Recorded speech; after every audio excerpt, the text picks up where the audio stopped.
Hello students. So in today's session we are going to discuss with our last topic of first chapter, that is regarding public awareness about the environment. So in this session we are going to discuss what is the importance for the public awareness and how we can achieve this. So we'll start with what is the public awareness about the environment.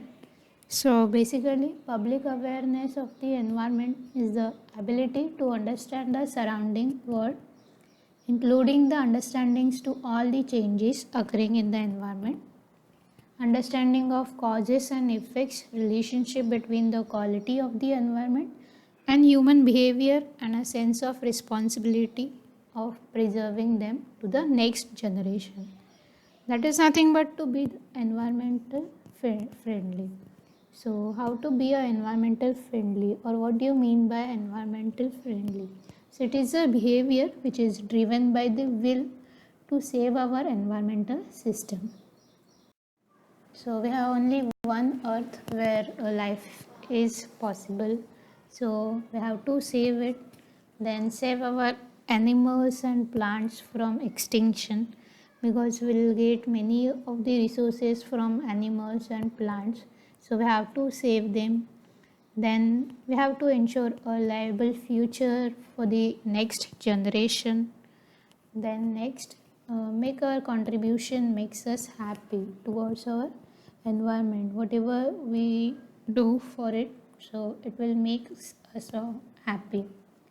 Then next we will discuss the scope of the public awareness, or it relates with what we can achieve through it. So we achieve the quality and the integrity of the environment. That is, it will help to preserve the quality and integrity of the environment.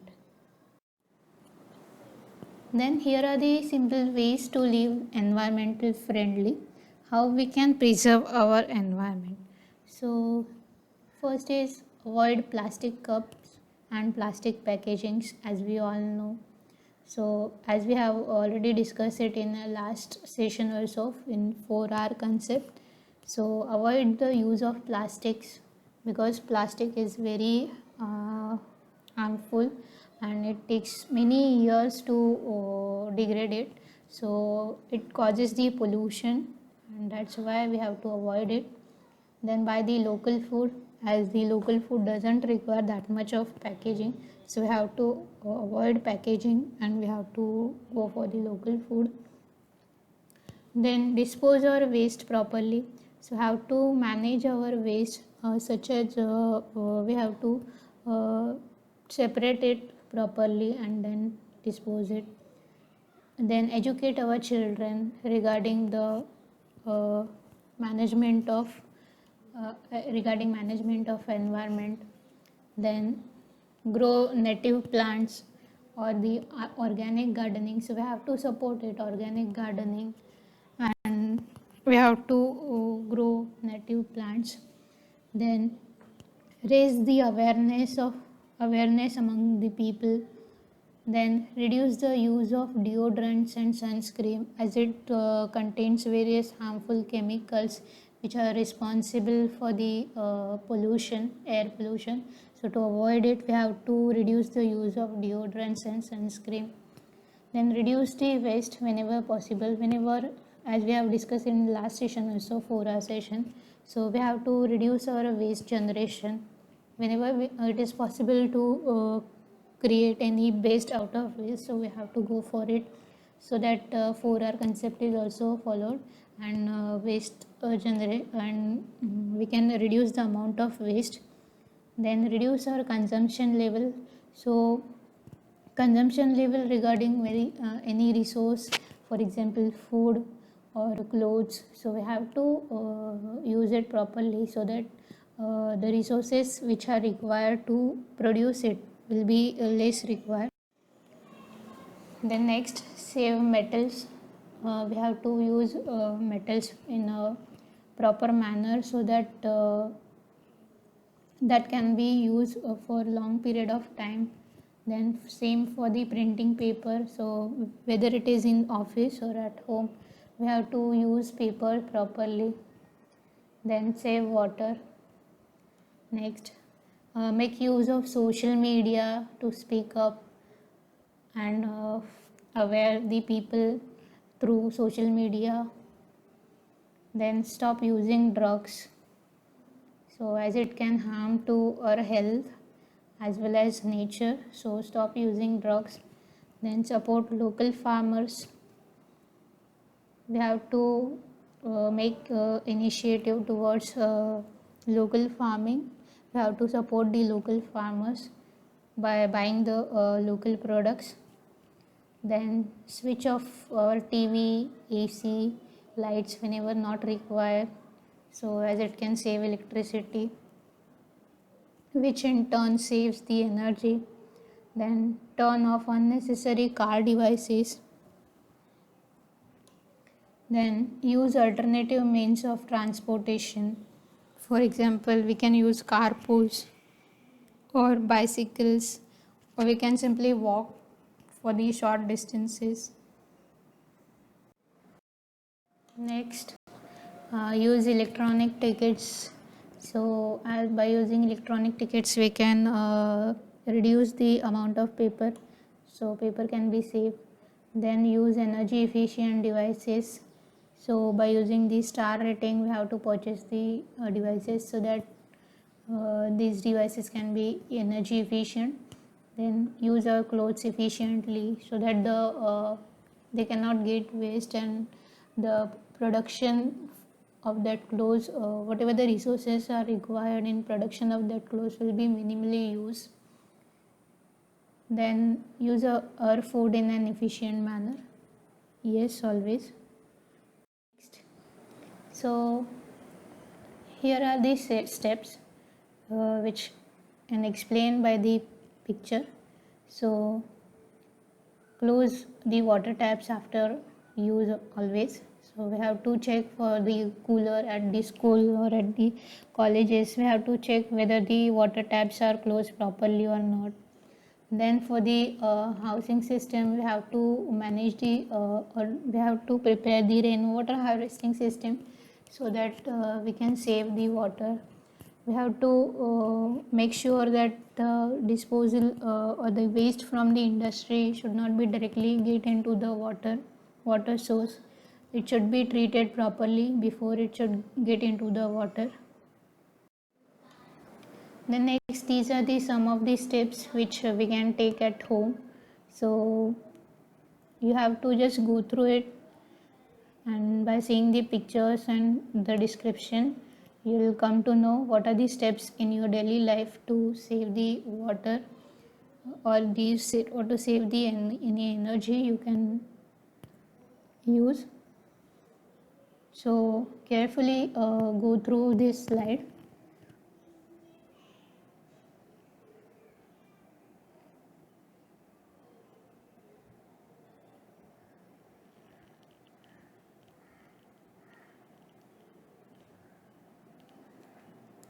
This slide contains all the activities which you can use at your home on your daily basis, so which will help to save the resources.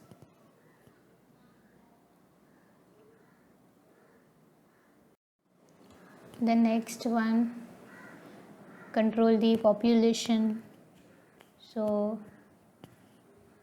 as overpopulation is a very serious problem, so we have to take measures against it. So government has to make some rules and regulation regarding the population control. Then green living with carpooling, then use of bicycle, switch off lights and fans as well as AC whenever not required.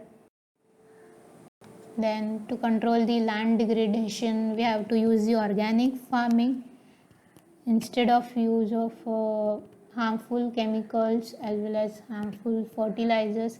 We have to use for the organic fertilizers, and we have to avoid the use of pesticides as it contains the harmful chemicals which degrades the quality of soil, as well as which creates the soil as well as water pollution. Then we have to go for the tree plantation program. Then we have to save our trees also, which are already present. Then next one is the segregation of the waste. That means whatever the waste is generated, so we have to segregate it, we have to separate it, such as paper waste is different than glass. Whatever the material is there in the waste, so we have to separate it out so that we can able to recycle it properly. Then the organic waste and the plastic. So in this way we can separate our day-to-day life waste. Whatever waste is generated at home or at offices, we have to collect it separately so that we can properly able to recycle it. So this diagram also contains that explanation: collection of waste, then transportation, then segregation, then dismantling it, and then recycling it. So this is the process we have to follow, or any industry have to follow, so that waste can be managed properly. Then here is a list of some of the institutes in the environment, all these institutes works for the environment, to save the environment. It takes various activities to save the environment. So here is a list. All these list is present in your books, which are reference book given in your syllabus.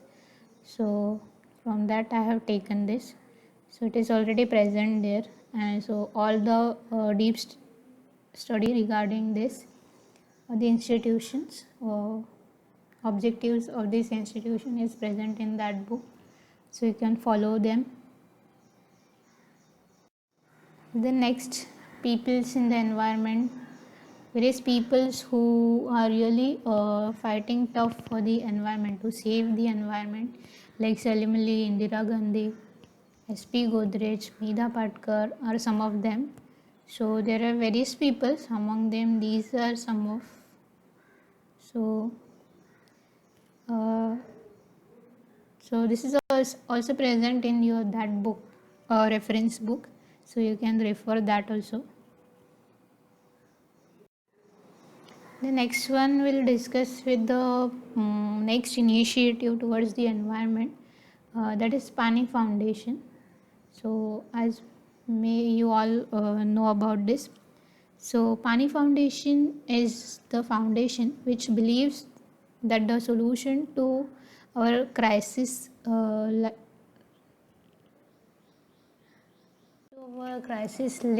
lies in the decentralized watershed management, that is rainwater harvesting. They aim to motivate and train, then empower the people for this purpose.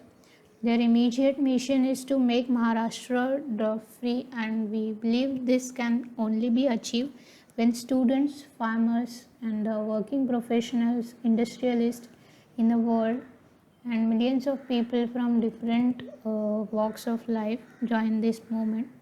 So as the Pani Foundation started in 2016 and now up to 2019, so total 55,000 crore liters of water storage capacity is created by the Pani Foundation, and it will store this much amount of market value of the water, whatever the water is saved. So this is the market value for that water. So just go through this links. I'll give it in description box also, or share on the Google Classroom. I will share it on the Google Classroom so that you can refer this. So the training films contains the different types of what we can say, different control measures which you can take, or you can take initiative into it. So thank you. And this completes our first chapter, that is environment, introduction to environment system. Now next on we will continue with the next chapter.